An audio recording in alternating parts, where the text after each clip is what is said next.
मिलने की शुरुआत वचन से होती है, हर बात वचन से शुरू होती है। आदि में वचन था, परमेश्वर ने भी शुरुआत वचन से ही की थी। और हम मसीहियों को अपने समाधान, अपनी जय, अपने उत्तर की शुरुआत वचन के बिना करना स्वर्ग के राज्य के तौर तरीके से मेल नहीं खाता। इसलिए हम वचन से शुरुआत करते हैं। जाकर अपने लिए प्रतिज्ञा को ढूंढे। कोई कहता है जी देखिए मैं पवित्र पुस्तक नहीं पढ़ता। आप जानते हैं, आप एक शब्द सूची लेकर उस प्रतिज्ञा को ढूंढ सकते हैं, क्योंकि उसमें जैसे कि आप कहें कि मैं बीमार हूं, तो ठीक है, ऐसे में आपको क्या करना चाहिए? चंगाई, चंगाई। जाकर चंगाई से जुड़े वचन खोजें, और यही वो बीज है जिसे आप अपने जीवन में बोने वाले हैं।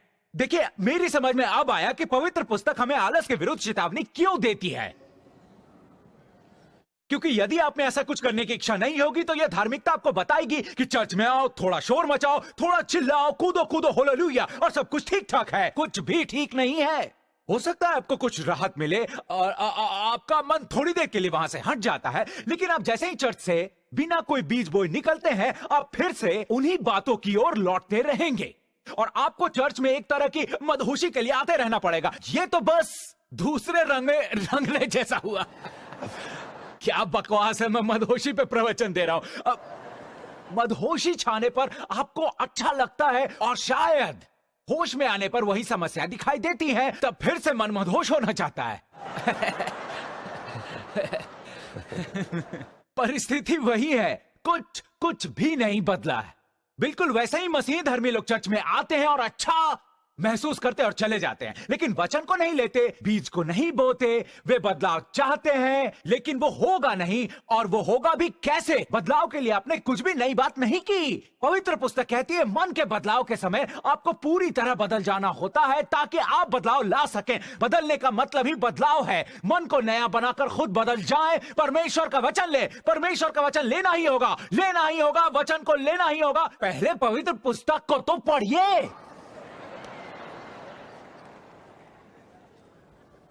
परमेश्वर का वचन, पवित्र पुस्तक आपके लिए बीजों से भरा थैला है।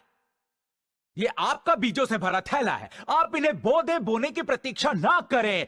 परमेश्वर के वचनों को बो दें, उस वचन को पास रखें, उसे अच्छी तरह बो दें। पवित्र पुस्तक भी हमें वचन को मन में रखने को कहती है। उसे मन में बोएं। उसने कहा मन में रखा हुआ वचन, मैंने तेरे मन में वचन को डाला है। ईश्वर, मैंने अपने मन में बोया है कि मैं तेरे विरुद्ध कोई पाप न करूं। तो पाप आपके मन के वचन रहित होने का एक परिणाम है। आप अपने मन में पर्याप्त वचन रखें ताकि आप हर बात पर जय पाएं। मैंने कहा आप अपने मन में पर्याप्त वचन रखें ताकि आप हर बात पर जय पाएं। मैं कहता हूं आप अपने मन में पर्याप्त वचन रखें ताकि आप हर बात पर जय पाएं। मैं बार बार कहता हूं आप अपने मन में पर्याप्त वचन रखें ताकि आप हर बात पर जय पाएं। कहो कहो कहो, बार बार कहो कि आप अपने मन में पर्याप्त वचन रखें ताकि आप हर बात पर जय पाएं। देखिए, मुद्दा है कि सालों से हमने यही इच्छा की है कि हम वचन रहित मसीह धर्मी बने रहें। मेरा मतलब है कि आप नया जीवन पा सकते हैं, लेकिन आप इस धरती पर एक हारे हुए मसीह धर्मी होंगे। इसीलिए वो कहता है कि परमेश्वर के राज्य को बीज चाहिए, वो बीज जिन्हें आपके मन की भूमि में बोया जाना है। उसके कहने का मतलब यह नहीं कि आप पवित्र पुस्तक को फाड़े और घर के पीछे गड्ढा खोदे। वो ऐसा कुछ भी नहीं कह रहा है। ये बीज केवल आपके मन की भूमि पर ही उग सकते हैं। उससे बोए जाते हैं आंखों के रास्ते, कानों के रास्ते, मुंह से बोलकर मन में बोए जाते हैं। और यदि आप इसकी देखभाल करें और इसकी रक्षा करें, पूरी तरह से नजर रखें अपने मन से, पवित्र पुस्तक कहती है वो बढ़ेगा और साग पात से बड़ा हो जाएगा। वो बढ़ेगा भाइयों, वो आपके जीवन में आएगा और आपके जीवन में दिखेगा। वो जो एक राई के दाने से शुरू हुआ वो भरपूर फसल बनेगा। एक छोटा सा नन्हा सा दाना, एक वचन भरपूर फसल देगा। वो जिसकी शुरुआत एक राई के दाने से हुई, वो जिसकी शुरुआत एक वचन की तरह हुई, जिसकी शुरुआत पन्ने पर स्याही की तरह हुई, हालेलुया, मन में बोए जाने पर वो एक फसल की भौतिक अभिव्यक्ति बन जाएगी जो अब आपके जीवन का हिस्सा बन चुकी है। आपको सिर्फ सीखना है कि खोजते कैसे हैं। यही है परमेश्वर का तरीका। पहले परमेश्वर के काम काज करने के तरीके को खोजो। वो इसी तरह कार्य करता है। वचन के बिना वो पृथ्वी पर कोई काम नहीं करता। वचन ही सर्वोपरि है। वचन के बिना वो कोई कार्य नहीं करने वाला। पवित्र पुस्तक यहां तक कहती है कि वो कुछ नहीं करेगा सिवाय भविष्यवक्ता को वचन के द्वारा जानकारी देने के। परमेश्वर हमेशा वचन से कुछ ना कुछ करता रहता है। ये वचन है, ये वचन है। आपके पास अपनी पवित्र पुस्तक में विध्वंस का एक हथियार, आप इससे बीमारी का, रोगों का और आलस्य का विध्वंस कर सकते हैं। लेकिन जैसे भी हो, मुझे आपको इसकी ताकत का विश्वास दिलाना ही होगा। ये जो आपके पास है, ये कोई सामान्य पुस्तक नहीं है। आपके पास जो है वो धरती और स्वर्ग के रचयिता परमेश्वर के मुख से निकले वचन है। ये आपकी गोद में खुद परमेश्वर है। और जब आप इसे इस तरह देखेंगे तो इससे लाभ उठाने की शुरुआत करेंगे। लेकिन जब तक आप इसे इस तरह नहीं देखते, आपका रवैया आप जानते हैं क्या होगा। अब मेरे पास अभी उसे बताने को समय नहीं है। और देखिए, परमेश्वर ऐसे ही कार्य करता है। इसके अलावा आपके पास एक ही विकल्प है कि आप संसार के तौर तरीके अपनाएं, क्योंकि वचन इस तरह कार्य नहीं करता है। और यही कारण है कि कई सारे मसीही धर्मी सांसारिक तौर तरीकों में अब तक फंसे हैं। इसलिए जब संसार के तौर तरीके विफल होने लगते हैं तो आपका घर प्रभावित होता है, क्योंकि आप में इस बात की समझ नहीं होती कि परमेश्वर ने मसीहियों को किस तरह संचालित होने का आदेश दिया है। मैं प्रयास कर रहा हूं कि आप आवश्यक कार्रवाई करने के द्वारा होने वाले प्रभावों से बच सकें। यह कोई चाल नहीं है। मैं किसी सिद्धांत की बात नहीं कर रहा। मैंने स्वयं इसे किया है। मैं रसोई में इसे पकाता रहा हूं। यह काम करता है। मैं आपको रसोई में भेजने का प्रयास कर रहा हूं। जानते हैं, जब मैंने पहली बार केक बनाया था, वो अच्छा नहीं बना था। मेरी मां ने कहा, तुमने इसमें किशमिश नहीं डाला। मेरा केक देखने में सुंदर था।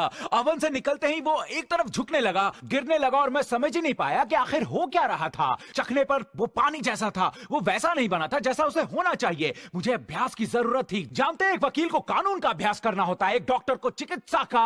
आप उस पर करते हैं विश्वास और वो करता रहता है आप पर अभ्यास। वो आप पर अभ्यास कर रहा होता है। एक वकील कानून का अभ्यास आप पर करता है और आप वचन पर अभ्यास नहीं करते। चलिए हम वचन का अभ्यास करें। क्यों? क्योंकि आप जानते हैं कि आपको यह करने की जरूरत है। करते रहे, करते रहे, करते रहे, जब तक कि आपको अपनी गलतियों का पता न चले और उसमें सुधार करें और उसे ऐसे बोले जैसे उसे होना चाहिए, और तब उसमें होकर चले।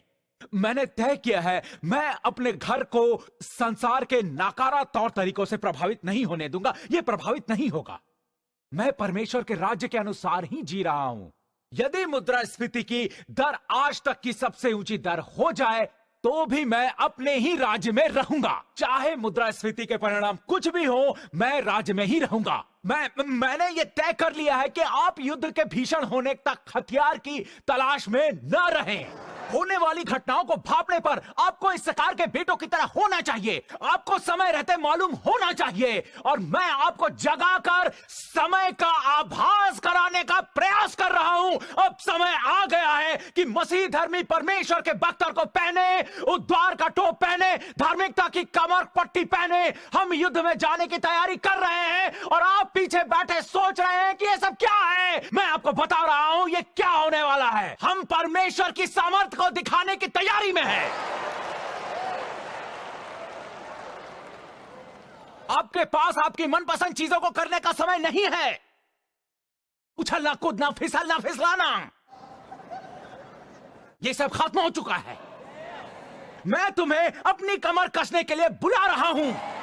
अपने जीवन को सुधारो, अपने विवाह को सुधारो, अपने बच्चों को अपने मंगेतर के साथ सही बने, अपनी कमर कस ले और शैतान को बता दे हम इसे नृत्य की प्रतीक्षा में थे। चलो शुरू करो, शुरू करो। मैं तुम्हारी प्रतीक्षा कर रहा था। सुनिए, चलिए अपने प्रार्थना के कमरे में चलें। आप इसके लिए हाँ नहीं करें क्योंकि आपने शायद प्रार्थना करनी छोड़ दी है। अपनी प्रार्थना की जगह पर वापस लौटें। घड़ी की आवाज पर सुबह आप जल्दी उठे। घड़ी की आवाज आए टिंग और आपकी आवाज निकले रे रे रे रे बोसा टारा रा रहा।